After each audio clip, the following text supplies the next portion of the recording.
In the vast, silent theater of the cosmos, solitude is often less a punishment than a carefully constructed fortress. For 3 years, Finn Calloway had been the sole architect of such a fortress on a terraformed moon, a forgotten speck of green nestled between jagged, crystal mountains. The colonial administration had long since ceased their check-ins, leaving Finn to the rhythm of his own breathing and the hum of his greenhouse. Here, amidst the alien vegetables and moisture feeds, he found the quietude that crowded Earth had always denied him. It is a peculiar habit of the human condition to believe that peace is found in the absence of others, only to discover that silence can sometimes be too loud to bear. The morning sun, pale and distant, washed the greenhouse in a spectral light as Finn tended to the tomato hybrids. The routine was a meditation, unbroken until a soft rustle shattered the stillness. It came from behind the fern collection, a sound too heavy for a draft, too deliberate for a settling structure. Then came the whimper, a tiny, fractured sound that seized Finn's heart and squeezed. He moved with the caution of a man unaccustomed to surprises, parting the foliage to reveal a tableau that would rewrite his existence. She lay curled in the shadows, a creature of delicate paradoxes. She was small, barely reaching his chest, with features that blurred the line between human and myth. Silver-white hair framed a face of ethereal beauty, but it was the pointed ears and the fluffy, trembling tail wrapped around her that marked her as vulpine. Finn knew them only from traders' tales, fox-like humanoids of high intelligence and deep mystery. To find one here, broken and dirty in his sanctuary, felt like stumbling upon a fallen angel. When her luminous amber eyes fluttered open, panic seized her. She pressed back against the planter box, a wounded animal cornered by a giant. "I'm not going to hurt you," Finn said, his voice rusty from disuse but gentle. He lowered himself, shrinking his frame to bridge the gap between predator and protector. "I'm Finn, you're safe." Her name was Vesha. She nodded, a microscopic movement, her resistance crumbling under the weight of exhaustion. When he offered his hand, she took it, her touch feverish and fragile, sparking a protective instinct in Finn that he hadn't known existed.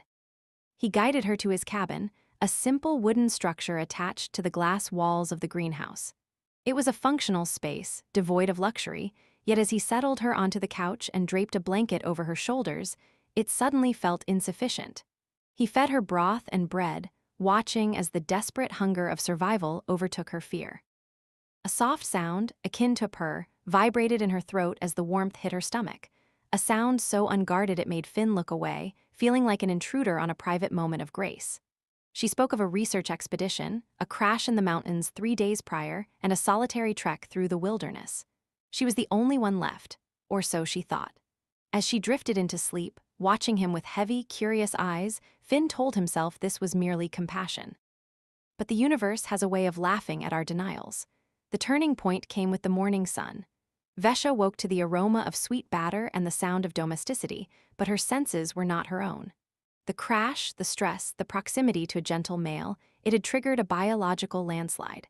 Bonding season, a time of intense physiological and emotional vulnerability for her species, had arrived early. It hit her the moment she caught Finn's scent. It wasn't just a smell, it was an olfactory symphony of earth, greenery, and masculine warmth that bypassed her logic and hot-wired her instincts. Her tail puffed out, a traitor to her composure. In the modern world, we speak of chemistry as a metaphor, but for Vesha, it was a literal, overwhelming command code written into her DNA. She was in heat, stranded with a human male who had no concept of the storm raging beneath her skin. Breakfast was a torture of delightful agony. Finn served pancakes with an easy smile, oblivious to the fact that his every movement sent shockwaves through her nervous system. He spoke of plants and science, his enthusiasm infectious, while Vesha fought to keep her hands from trembling and her tail from betraying the chaotic desire flooding her veins. When he offered a tour of the greenhouse, she accepted, drawn to him like a moth to a flame it knows will burn. The air in the greenhouse was thick with humidity and life.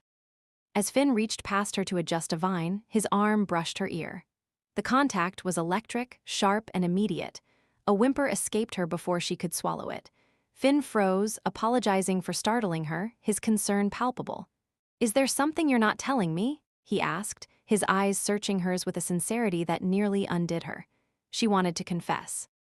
She wanted to explain that her biology was screaming for a mate, that his kindness was acting as a catalyst for a permanent, irreversible bond. But fear is a powerful silencer. She feared his disgust, his rejection.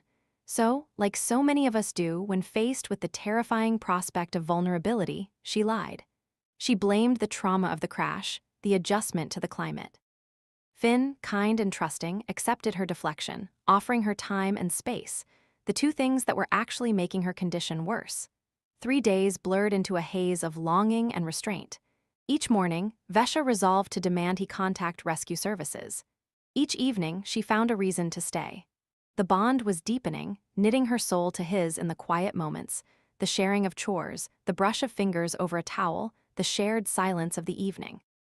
She was falling, not just in love, but into a biological imperative that would bind her to him for a lifetime.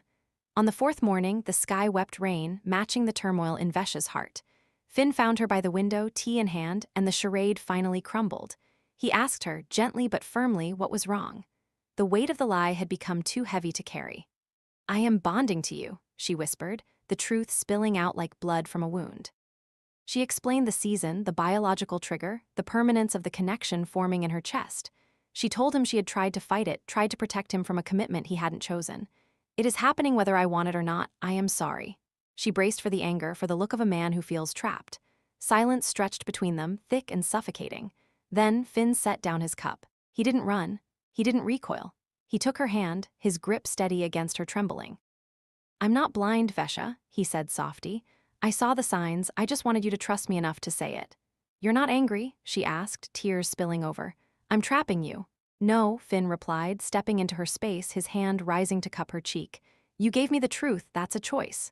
He looked at her, and in his eyes she saw the reflection of her own longing. "I came here to be alone. I thought solitude was what I needed. But these last few days. You filled a silence I didn't know was empty. I don't know everything about vulpine bonding, but I know I'm not ready to let you go." The relief was a physical blow, shattering her defenses. Finn leaned down, and when his lips met hers, it wasn't just a kiss. It was a seal upon a contract written in the stars. Her tail wrapped around them, locking them together as joy, pure and undiluted, flooded the empathic link snapping into place between them. He felt her relief, she felt his loneliness dissolving. "It goes both ways?" he asked later, holding her as the storm broke outside. "Equal and complete," she promised. "My joy is yours, your pain is mine." "That sounds wonderful," he admitted, and he meant it. The rescue signal could wait. In a universe of infinite variables and cold equations, they had found the only constant that mattered. Some things, they realized, were more important than being rescued. Some things were worth being found.